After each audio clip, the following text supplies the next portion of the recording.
Happy to take questions now.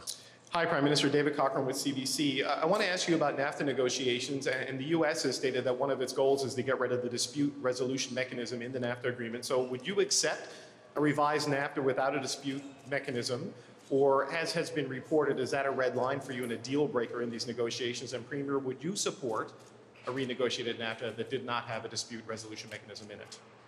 I think, first of all, as you've all heard me say, I'm not going to negotiate in public, certainly not in advance of the negotiations actually starting. But I've been consistent that I will be standing up for Canada's interests. And as our ambassador said just last week to the Americans, a fair dispute resolution system is essential for any trade deal that Canada signs on to, and we expect that that will continue to be the case in any renegotiated NAFTA, that we will continue to have a fair dispute resolution system.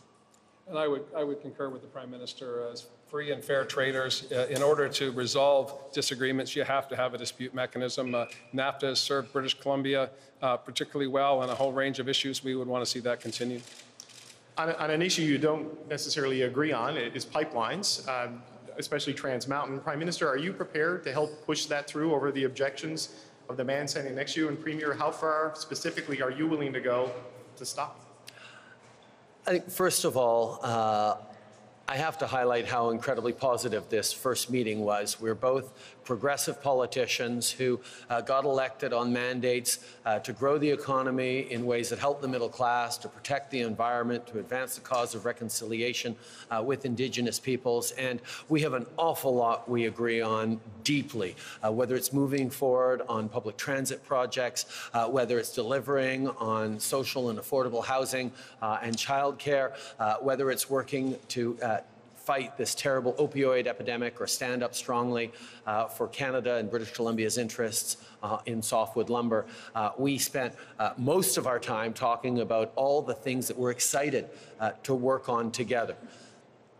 Anytime we have relationships between the federal government and the provincial government, there are going to be issues that are more difficult than others, and we have committed that we're going to work through difficult issues together, remembering what the people who tasked us with serving them as Premier and Prime Minister want us to focus on. Growing the economy in a way that helps the middle class, protecting the environment for future generations, and making sure that everyone has a real and fair chance to succeed.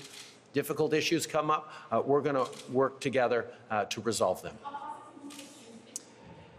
Les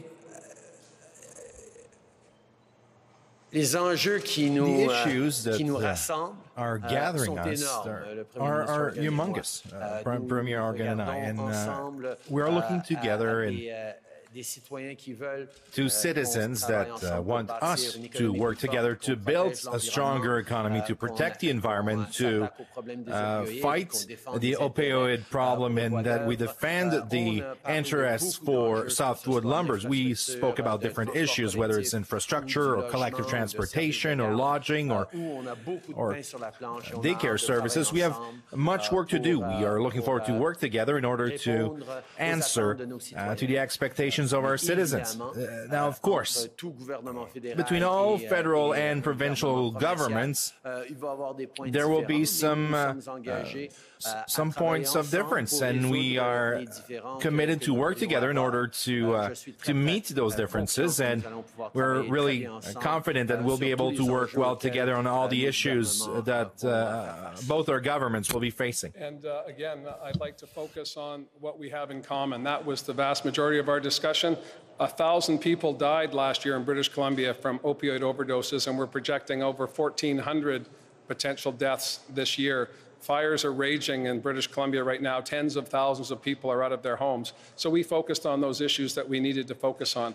Where we disagree on the Trans Mountain pipeline, I've yet to have a thorough briefing from the Attorney General's Ministry on the legal cases that are currently in play.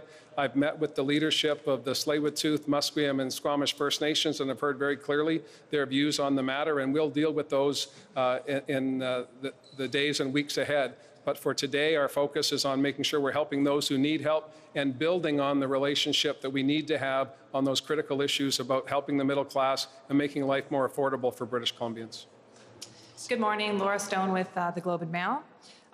Premier, you have strongly suggested that a 10-year agreement on softwood lumber is imminent. So I was hoping both you and the Prime Minister could comment on the details of this agreement, what it looks like, what is holding it up, and why it's important to get this done before the NAFTA renegotiation. Well, with respect to getting this off the table before NAFTA, the Prime Minister and Minister Friedland have a large challenge ahead of them with respect to dealing with the new U.S. administration on this critically important issue to the Canadian economy. But softwood has been excluded from the FTA and NAFTA going back into the 1980s. Critically important to our economy. We need to get it off the table so that Minister Friedland and federal officials can focus on the larger challenge of the broader trade agreement. But for British Columbians, there's nothing more important than softwood.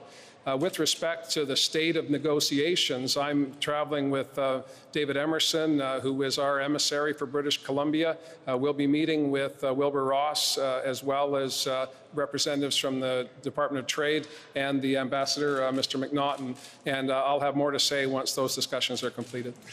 Allow me to say as well that I am so pleased to have John as a strong voice standing up for British Columbian interests and standing up for Canadian interests and impressing upon the American administration how important it is to resolve this challenge to the benefit of the workers on both sides of the border. We're talking about families all across British Columbia, all across Canada, who are put in danger by the lack of resolution on this softwood lumber issue, and we're going to continue to fight for jobs here in Canada and economic growth for communities right across the country. And I'm really glad to have John's strong voice by my side for that. And Premier, are you considering maintaining the thermal coal ban if this doesn't work out? And Prime Minister, do you think there should be some sanctions against the U.S. if there's punitive measures against Canada on softwood? Well, I don't believe there is a thermal coal ban. There was some saber rattling during an election campaign on that, and I believe that linkages on trade matters are best in the hands of the negotiators, and I know Minister Friedland will use whatever she has at her disposal to make the case that Canadian interests are first and foremost in her mind at the table, and I would support that. But at the center of our negotiation strategy is always the fact that there are benefits on both sides of the border when things go smoothly between our two countries, that we can create a win-win-win with NAFTA and making sure that we're defending Canada's interests and Canadian jobs in a way that also help create economic growth and opportunity in our partner countries is going to be key to how we approach getting a renegotiated and improved NAFTA that will grow our economies and help our citizens.